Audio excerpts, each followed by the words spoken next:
उन्हाळ्यात त्वचा काळी पडली आणि केस गळतायत. तर मित्रांनो, उन्हाळा आला की दोनच गोष्टींची भीती वाटते. एक म्हणजे घराबाहेर गेल्यावर होणारा सनटॅन आणि दुसरं म्हणजे घामामुळे चिपचिपे होणारे केस. तुम्ही कितीही महागडं सनस्क्रीन लावा किंवा शॅम्पू बदला, जर तुमची पद्धत चुकली असेल तर तुमची त्वचा आणि केस खराब होणारच. पण थांबा, आज मी तुम्हाला असे काही सिक्रेट घरगुती उपाय आणि विज्ञानावर आधारित टिप्स देणार आहे, ज्याने या उन्हाळ्यातही तुमची त्वचा गुलाबासारखी सतेज राहील आणि केश रेशमासारखे मऊ. आज आपण बघणार आहोत सनटॅन घालवण्याचा 2 मिनिटांचा उपाय.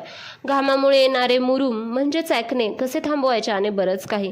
व्हिडिओ शेवटपर्यंत नक्की बघा, कारण शेवटी मी अशी एक मॅजिक ट्रिक सांगणार आहे जी तुमची त्वचा आतून चमकवेल. तर सनटॅन आणि काळवंडलेली त्वचा.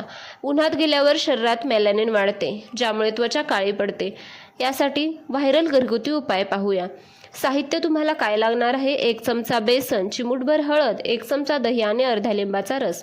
हे मिश्रण चेहऱ्याला आणि हातपायांना एकत्रित करून लावा. तसेच 15 मिनिटांनी गोलाकार मसाज करत नंतर ते धुवून टाका. यामुळे काय होते तर बेसन त्वचा स्वच्छ करते, तर दह्यातील लॅक्टिक ॲसिड टॅनिन नैसर्गिकरित्या काढून टाकते. तसेच टिप 1 लक्षात ठेवा: कधीही उन्हातून आल्या लगेच चेहरा गार पाण्याने धुवू नका. 5 मिनिटे थांबा आणि मगच धुवा. हे कायम लक्षात ठेवा. आता पाहूया घामामुळे येणारे मुरूम आणि फोड. तर घामामुळे धूळ आणि तेल छिद्रांमध्ये अडकते, ज्यामुळे मुरूम येतात. तर आईस वॉटर फेशियल. एका भांड्यात बर्फाचे पाणी घ्या आणि त्यात तुमचा चेहरा 5 ते 10 सेकंदासाठी बुडवा. यामुळे छिद्रे म्हणजेच पोर्स बंद होतात आणि सूज कमी येते. दुसरा उपाय पाहूया: कडुलिंब आणि मुलतानी माती. उन्हाळ्यात मुलतानी माती त्वचेतील अतिरिक्त तेल शोषून घेते. त्यात थोडे गुलाब पाणी मिसळा. तसेच उन्हाळ्यात वॉटर बेस्ड मॉइश्चरायझर वापरा. तेलकट क्रीम टाळा. केसांची काळजी कशी घ्यावी? घामामुळे होणारे नुकसान केसांचे कसे टाळावे? तर म्हणजे टाळूवर किंवा स्काल्पवर घाम साचल्याने कोंडा होतो आणि मुळे कमकुवत होतात. यासाठी उपाय पहिला पाहूया, तो म्हणजे ॲपल सायडर व्हिनेगर रिन्स. शॅम्पू केल्यावर 1 लिटर पाण्यात 2 चमचे व्हिनेगर टाकून त्याने केस धुवा. यामुळे केसांची नैसर्गिक चमक परत येते. दुसरा उपाय म्हणजे कोरपड जेल. आठवड्यातून 2दा ताज्या कोरफडीचा गर आपल्या स्काल्पला लावावा. हे नैसर्गिकरित्या डोक्याला थंडावा देते. महत्त्वाची टिप म्हणजे उन्हात बाहेर पडताना केस नेहमी सुती रुमालाने किंवा कॅपने झाकून ठेवा. सूर्याची अतिनील किरणे केसांमधील केरोटीन प्रोटीन नष्ट करतात. आता पाहूया उन्हाळ्यातील ब्युटी डाएट. तर वरतून कितीही काही लावलं तरी जोपर्यंत पोट साफ नाही तोपर्यंत चेहऱ्यावर चमक येणार नाही.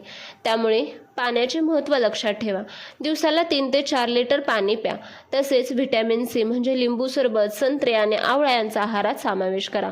हे कोलेजन वाढवण्यास मदत करतात. तसेच सब्जा बियांचं महत्त्व लक्षात ठेवा. जसं आपण मगाशी बोललो, सब्जा पाणी प्यायल्याने शरीरातील उष्णता कमी होते, ज्यामुळे त्वचेवर उष्णतेचे फोड येत नाहीत. मोठ्या चुका ह्या तुम्ही टाळल्या पाहिजेत. त्या कोणत्या? तर सनस्क्रीन न लावा. त्यामुळे ढगाळ वातावरण असले तरी सनस्क्रीन लावाच. तसेच गरम पाण्याने अंघोळ. उन्हाळ्यात कोमट किंवा गार पाण्याने अंघोळ करा. जास्त स्क्रबिंग म्हणजेच उन्हाळ्यात त्वचा संवेदनशील असते, जास्त घासल्याने रॅशेस येऊ शकतात. तसेच मेकअपसोबत झोपणे. घामामुळे मेकअप त्वचेच्या आत जातो, ज्यामुळे पिंपल्स येतात. त्यामुळे असेल तर तो काढून त्वचा क्लीन करूनच झोपावे. त्यामुळे काय होतं तर पिंपल्स येत नाहीत. तसेच सिंथेटिक कपडे. नेहमी सुती कपडे वापरा, जेणेकरून त्वचेला हवा मिळेल. तसेच उन्हाळ्यातील स्किन नुसार कोणती काळजी घ्यावी? एकच उपाय सर्वांना लागू होत नाही, त्यामुळे आपल्या त्वचेनुसार उपाय. तर तेलकट त्वचा असेल तर उन्हाळ्यात तेल जास्त सुटते, त्यांच्यासाठी सॅलिसिलिक ॲसिड किंवा लिंबाचा रस असलेले फेस पॅक आहेत उपयुक्त, त्यामुळे तेच वापरा. तसेच ज्यांची कोरडी त्वचा आहे, ड्राय स्किन आहे, त्यांची काय होते तर त्वचा उन्हामध्ये ओढली जाते, आकसल्यागत होते. त्यामुळे त्यांच्यासाठी मध आणि कोरफड हे उत्तम मॉइश्चरायझर आहेत. तसेच ज्यांची सेन्सिटिव्ह त्वचा आहे, ज्यांना लगेच लालसरपणा येतो, त्यांच्यासाठी काकडीचा रस आणि गुलाबजल पाणी सर्वोत्तम आहे. आता पाहूया उन्हाळ्यातील ब्युटी स्लीप. दिवसभराच्या उन्हाने झालेल्या नुकसानीची भरपाई रात्री झोपेत होते. रात्री झोपण्यापूर्वी व्हिटॅमिन सी सिरम किंवा रात्रीचे क्रीम लावण्याचे महत्त्व पाहूया. मॅजिक हॅक पाहूया. उशीचे कव्हर सिल्क किंवा सॅटिनचे असावे, ज्यामुळे केसांचे घर्षण कमी होते आणि केस गळत नाहीत. तसेच आता पाहूया डोळ्यांच्या आणि ओठांची काळजी. अनेक जण चेहऱ्याकडे बघतात पण डोळे आणि ओठ विसरतात. तर तुम्ही लॅपटॉपवर काम करता, मोबाईल यूज करता, त्यामुळे उन्हाळ्यात जास्त त्रास होतो. थंड दुधाच्या पट्ट्या ठेवा डोळ्यांवरती किंवा बटाट्याचे काप ठेवा. यामुळे काय होते तर तुमच्या डोळ्यांना आराम मिळतो. डार्क आणि डार्क सर्कल्स असतील तर ते कमी होण्यास मदत होते. ओठांसाठी काय करावे तर ओठ काळे पडू नयेत म्हणून CPF युक्त लिप बाम किंवा घरगुती तूप लावण्याचा खूप फायदा होतो. आता पाहूया घामाच्या दुर्गंधीवरती नैसर्गिक उपाय. उन्हाळ्यामध्ये घामामुळे खूप दुर्गंधी येते, तर उन्हाळ्यात केवळ दिसणे नाही तर सुगंधित राहणेही महत्त्वाचे असते. घाम स्वतः दुर्गंधीयुक्त नसतो, पण जेव्हा तो त्वचेवरील बॅक्टेरियाशी मिळतो तेव्हा वास येतो. त्यामुळे अंघोळीच्या पाण्यात फिटकरी म्हणजेच अलम किंवा कडुलिंबाचे पाने टाकणे उत्तम असते. तसेच केसांसाठी सनस्क्रीन. केसांनाही सनस्क्रीनची गरज असते हे लोकांना माहीत असावं. त्यामुळे तुम्ही DIY हेअर स्प्रे कसा करू शकता तर पाण्यात थोडे कोरफड जेल आणि खोबरेल तेल मिसळून स्प्रे बॉटलमध्ये ते भरून ठेवा. उन्हात बाहेर पडण्यापूर्वी केसांवर स्प्रे करा. हे नैसर्गिक सन प्रोटेक्टंट म्हणून काम करते.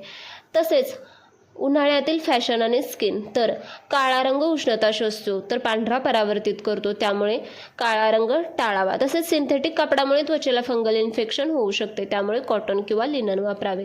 तसेच उन्हाळा हा फक्त ऋतू उष्णता आणि घामाचा नाही तर तो स्वतःच्या आणि स्वतःच्या घराची स्वतःची शास्त्रीय पद्धतीने काळजी घेण्याची एक संधी आहे. आज आपण सब्जाच्या अमृतापासून ते देसी जुगाडांपर्यंत पाहिलं तर निसर्गाने आपल्याला जे आव्हाने दिले आहेत त्यावर मात करण्याचे उपायही आपल्या सभोवतालचेच दिले आहेत.